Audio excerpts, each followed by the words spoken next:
What's up everyone, it's Kadi with Money Investing. A very flat day for the markets. Didn't really move all that much, although we were down quite a bit intraday before the buyers stepped in to push the markets back higher. Nasdaq back over 12,000, S&P back over 4,100, and the Dow Jones back almost at 34,000 points. The 10-year yields are back over 3.5% as well, so you got lots to unpack. The retail sales came in, consumer sentiment came through, and a lot of headlines that are really interesting that I want to break down in this video.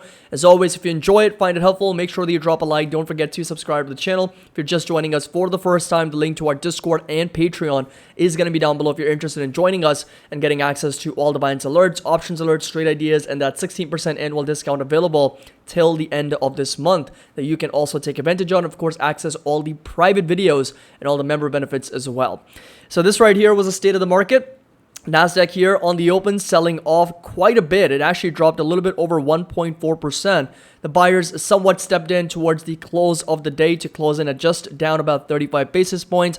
Same thing happened with the S&P 500. We pretty much sold off right when the markets opened, down about 1.22%, with the buyers stepping right back in, and the Dow Jones also following a very similar price action as we are literally at that bear camp for both the Nasdaq and the S&P. So it's not a surprise that we are stalling here a little bit. And there is, between the bears and the bulls, we are kind of facing each other at these prices, at these critical levels that we have already talked about. So retail sales came in, and once again, we're seeing a decline month over month, down about 1%. In the month of March here from the prior month of 0.4%. So once again, we're seeing some weakness in the consumer spending. X vehicles month over month was down 0.8%, and X vehicles and gas, we were down about 0.3% for retail sales. Once again, this is important because this really goes to show people's spending on retail, and if it continues to decline, if it continues to drop, eventually that will translate into earnings for a lot of these companies as well. An earnings season is getting started. By the way, banks reported some fantastic numbers on these deposit inflows, and not to mention higher interest rates, thereby pushing their net interest income to levels, extremely high levels, and their net interest income profit was also substantially higher, up double digits, and as a result, banks did really well. JP Morgan up 7.5%, and a lot of other banks, Wells Fargo, Citi, Bank of America, were all green on the day. So if you come over to our banking watch list, it was very positive, pushing higher and seeing a lot of momentum. Citigroup up 4.7%, Deutsche Bank, Bank of America up another 3.3%, FAS, which was our swing trade on financials, right? So XLF was the underlying index that FAS was tracking. XLF was up a little bit over 0.98, almost 1%, but I did end up exiting out of my FAS position, and guess what? At what price? Pre-market at $63 a share. The high for today is $62.80. So we did kind of exit out at literally one of the, probably the best price. It can also go higher. It can get up to $6, $7, but I didn't want to take on that risk to hold on in expectations of those higher gains potentially for FAS. So did want to trim some a little bit more and completely exit out at $63 per share. So again, you can access all these trade ideas if you want in the link down below if you're interested in joining us. So consumer sentiment came in at 63.5, so slightly improving on a month over month basis from the prior number of 62. And again, in April, we are seeing a little bit of momentum increase when it comes to the consumers. Now, this is an interesting headline. Montana lawmakers passed the bill to ban TikTok. So the bill SB 419 is now going to go to the desk of Montana Governor Greg Gianforte for approval. So Montana legislators approved a bill on Friday that would ban TikTok from being offered in the state in a 54-43 vote, and the bill SB 419 now goes to the Montana Republican for approval. And TikTok, obviously, which is owned by the Chinese ByteDance, is likely to take action to prevent the bill from becoming law. If implemented, it would be the first statewide ban of its kind. So things are definitely heating up against TikTok, and that's going to be quite an interesting development if it actually passes or if it doesn't. So I'll continue to update you guys, but of course we know who the beneficiary of this ban is going to be. It's going to be Meta and, of course, Instagram and Facebook and WhatsApp, like those types of apps. Obviously, are going to benefit tremendously from all this development. So again, we'll continue to monitor what ends up happening with this. And there's definitely a lot of pressure and more recently in 2023, there's been a lot of pressure to ban TikTok, not only just statewide, but of course nationwide as well in the U.S. And a lot of countries have already taken steps and measures. Canada, I think it's Australia as well, but a lot of countries have already taken measures to ban TikTok on government devices already.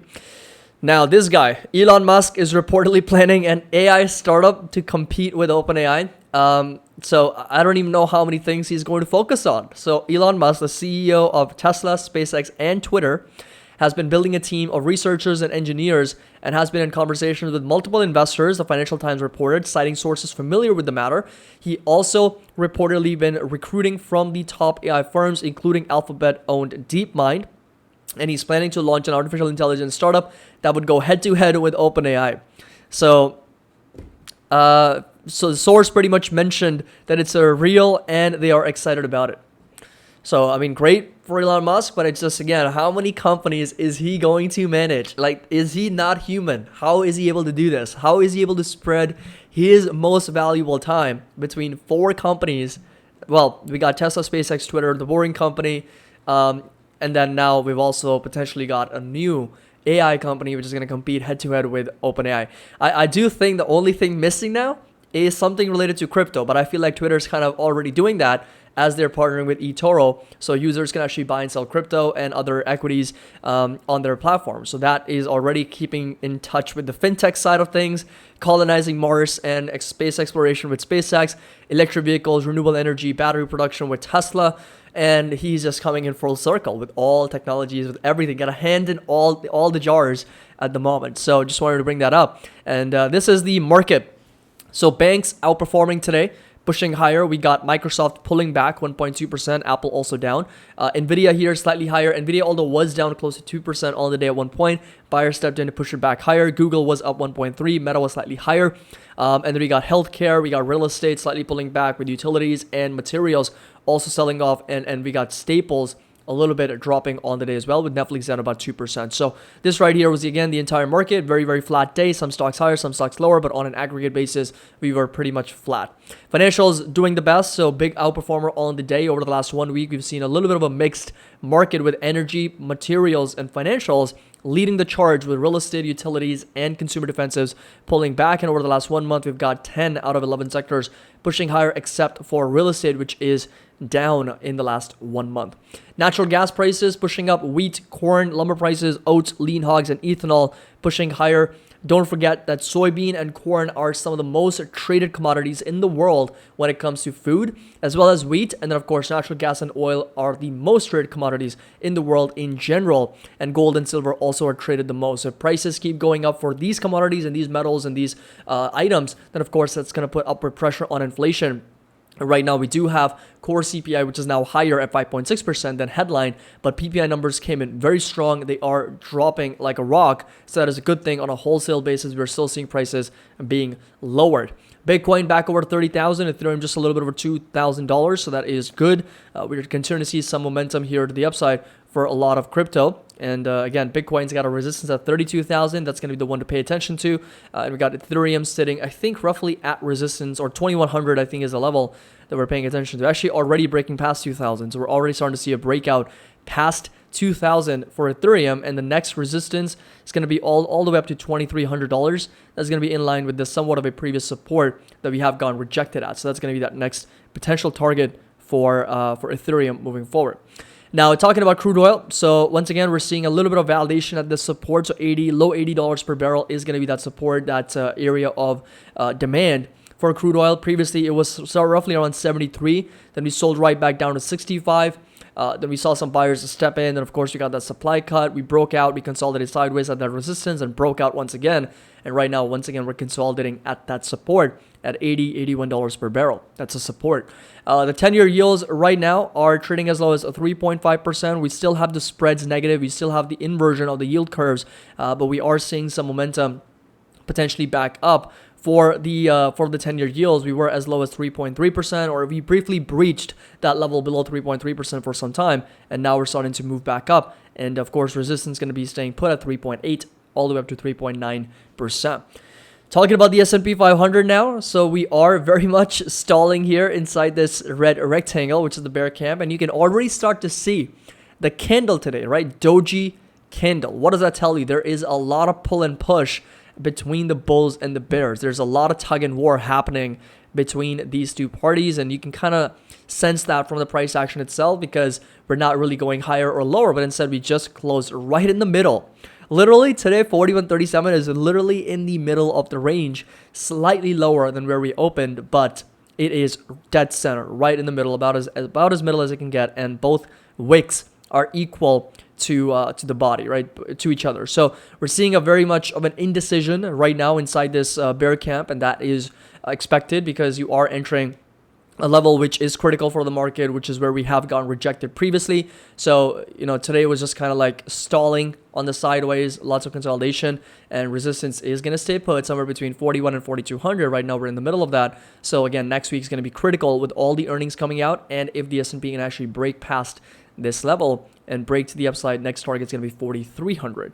This is going to be the NASDAQ, same exact candle. You can see a doji candle with equal lengthened wicks here on either side, and again closing in right in the middle at 12,123. We're in the bear camp. Resistance is going to be staying put at 12,280 to 12,300 points for the NASDAQ, and once again we have gone rejected at this level, not once, not twice, not three times, but four times now.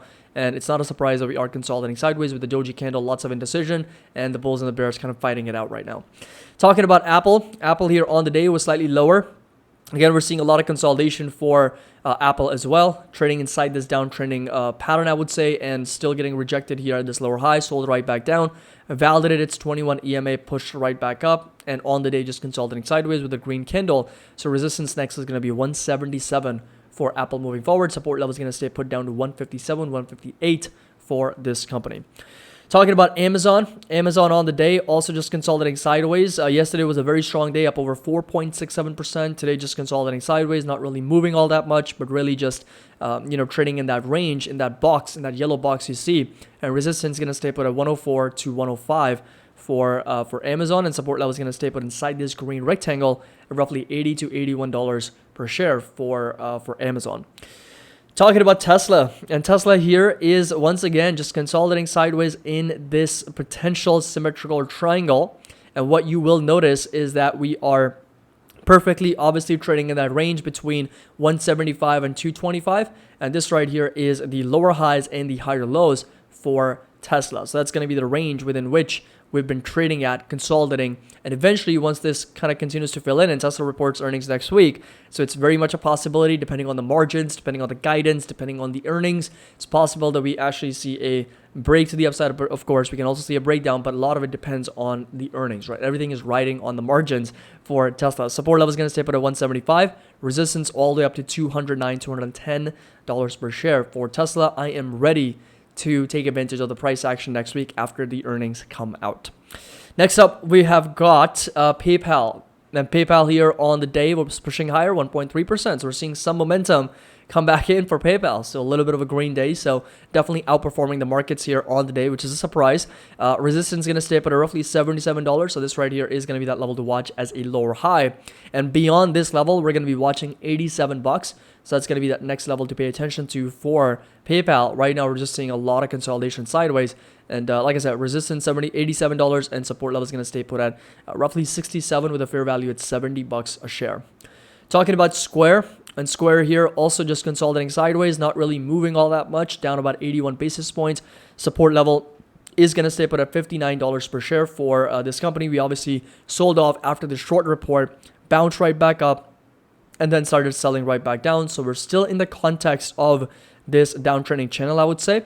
And a much better support is going to be 59 down to as low as $51 per share for Square.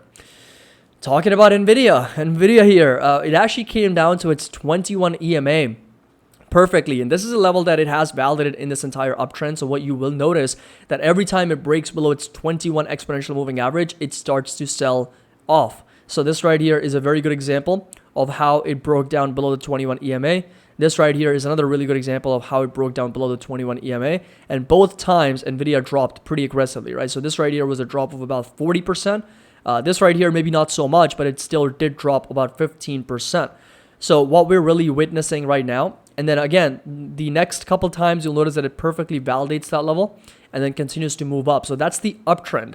However, I am witnessing a lot of weakness for Nvidia right now. So we did see a gap down, then push right back up, failed to actually break past this previous high and the resistance of $280. So there is definitely a level of weakness with Nvidia right now. And we came down perfectly down to 263. In fact, the low for the day, 262.20. Buyers once again stepping in for some reason to bring it back up and trade back above this 21 EMA. So I've got my alerts set up at 263, the break below 263.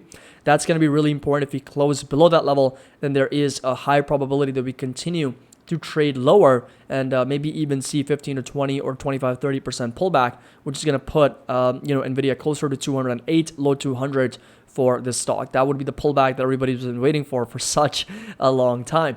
And again, RSI MACD still coming off from very, very overbought levels. So we'll continue to monitor what ends up happening with this stock.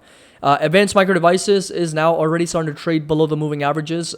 We are down 37 basis points, so very, very flat day, trading under $92. And this is going to be that higher low, right? So this is going to be that support level that I'm watching for AMD. That's going to be sitting roughly at $77, $78 per share for this company. Talking about Meta platforms, and Meta was up another 0.5%, so getting up to $222. Just want to make sure after hours we weren't further higher, slightly up 16 basis points, but this is the resistance at $222. And again, going back to the other catalysts, if the bill passes or gets approved, that is going to be very much a significant sign or catalyst for Meta to potentially do well even more, right? There's going to be some degree of momentum to the upside for Meta. And like I said, 222 is going to be that resistance all the way up to $236 per share for the company, with the support staying put at 198 for Meta. Talking about Netflix, and Netflix here down about 2%, so selling off down to under 340. And the support level is going to stay put at that 21 EMA, sitting roughly at around $332, with all the way down to 276. My fair value obviously is a lot lower than where it's trading right now, but we also do have a resistance staying put roughly at this red rectangle, sitting roughly at around 375 to as much as $380 per share for Netflix moving forward. So that's going to be the level to watch for this company. Finally, we got Google, Microsoft, and Shopify. Google here down about Google is actually up 1%, so outperforming the market, and now starting to break to the upside past $109. This is exactly where we were just a few days ago. High for the day was 109.63. Today, the high for the day was 109.58.